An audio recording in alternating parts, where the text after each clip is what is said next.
A couple nights ago, I watched Between Two Ferns, the movie, on Netflix. It's not long, it's about an hour, 20 minutes or so, and it's made by Funny or Die. And if you don't know what either of these things are, Funny or Die used to be somewhat of a smaller comedy website, almost 10-15 years ago now.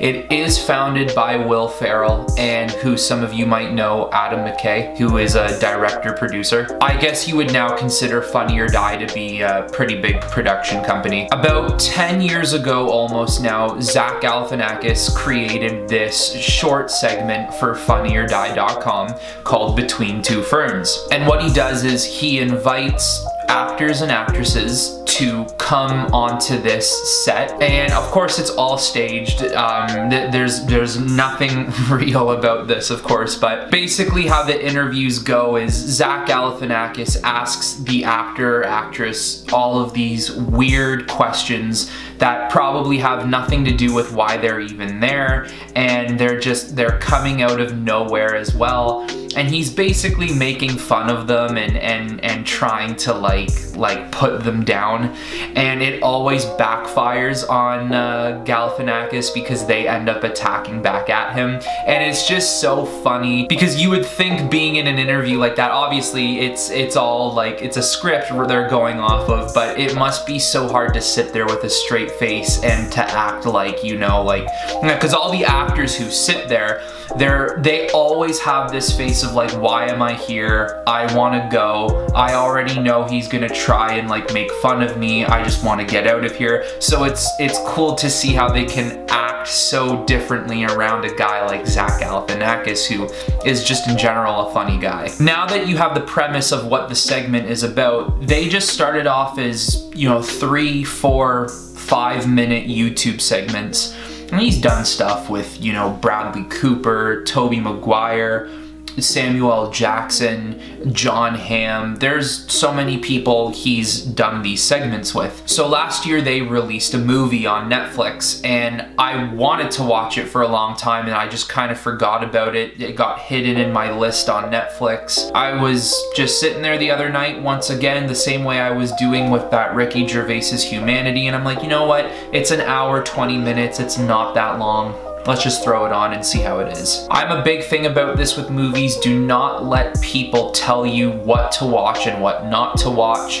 If you seriously want to watch a movie and you've been hearing really bad things about it, but you still want to watch it, you should go ahead and do that. On IMDb, it has a 6.1 out of 10 and a 59 out of 100 on Metascore. I only show you this so you can get a proper representation of what the general audience thinks about this movie. Now, the biggest thing going for this movie is the attention grabbing. And how are they getting that from you? Well, they're getting that from the big names in the film.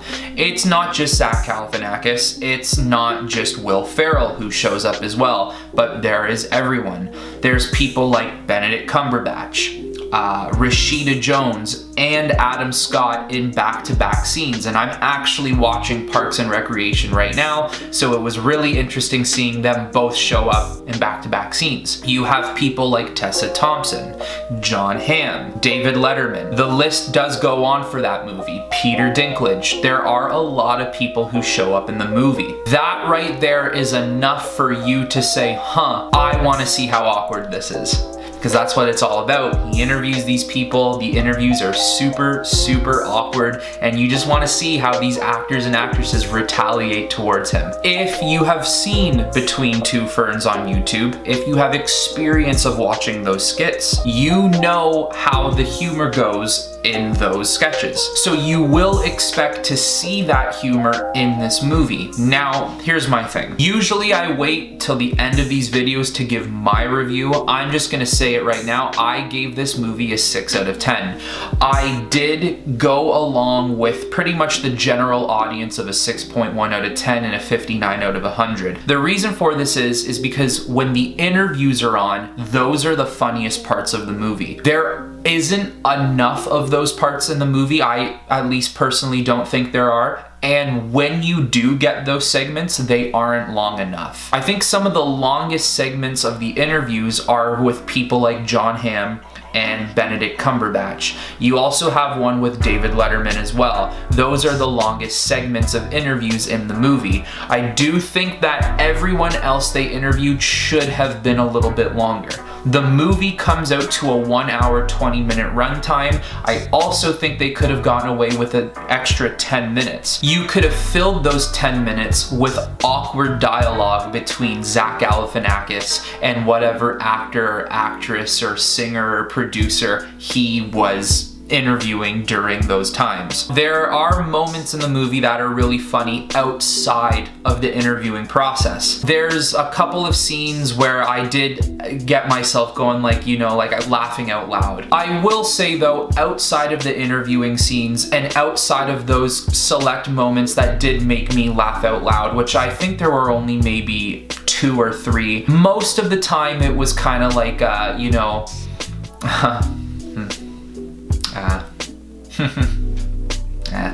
I didn't catch myself going like not that I laugh like that, I'm just saying I didn't catch myself doing that. Without spoiling too much, the premise of the film is that Zach Galifianakis has to go on this 2-week road trip and he has to interview 10 famous people, and within 2 weeks he needs to get them all edited, all on tapes, and he needs to deliver them to Will Ferrell, who plays this kind of warmonger tyrant business owner. And as long as he gets it to Will Ferrell on time, Will Ferrell will give Zach Galifianakis his own late night talk show, something that Zach says throughout the entire movie has been a dream of his. To accomplish this, there is a small amount of character development, and I'll just say right now, this is not a movie that needs character development. This movie is a 1 hour, 20-minute short film, essentially, that I don't really think you would expect a huge amount of character development. It's just not a movie that needs one. They do open up 3 other side characters that accompany him on this journey. You have his assistant, you have the cameraman, and you have someone who captures sound and lighting. So they go on this 2-week journey trying to capture interviews with 10 famous people, and they are all promised that if they can help him do it, they will all join him on his late night talk show when Will Ferrell gives it to him. And the movie's all about, in a sense, a matter of life and death if he gets these interviews and can get it to Will Ferrell in time so he can get his dream come true. Once again, I don't think there's much you should be expecting from this. I don't think you should be sitting down watching this movie thinking like, where's the story gonna go? How's the story going to catch me? It really does need to be just simple. It doesn't need to be anything crazy, which is exactly what it was. What I will say is when this movie dropped last year and I watched the trailers and I saw how many people show up in this film, I was excited for it because I was expecting it to be just as funny as all the other segments they have on YouTube. If you want to give those a watch first before you were to watch this movie, if you simply type in Between Two Ferns, you will just get a list of all the interviews that they've done for YouTube. Like I just said, when watching this movie, there aren't too many times where I'm laughing out loud. And this is something on YouTube, Between Two Ferns, that has made me laugh out loud. Outside of the interviewing segments, there wasn't too many of those moments for me. The main reason it receives a 6 out of 10 for me is because it is a movie I did somewhat enjoy. I thought there were good moments, but overall it's not memorable, and I would never go back to rewatch it. Now, whether or not they saw extreme success from it, they did it. It's done. It's over now. I mean, will we ever see a Between Two Ferns 2? I highly doubt it. If anything, they would probably just continue with the format they had before, just doing 5 or 6 minute videos and releasing them on Funny or Die and YouTube. With a 6 out of 10 film, I usually think that a 6 is kind of an all-around movie in a sense. 7 is good. If you go up to a 7, 7 basically means like I could rewatch it. I think 6 is decent. It had its moments, but it also just had things it could have done a lot better on.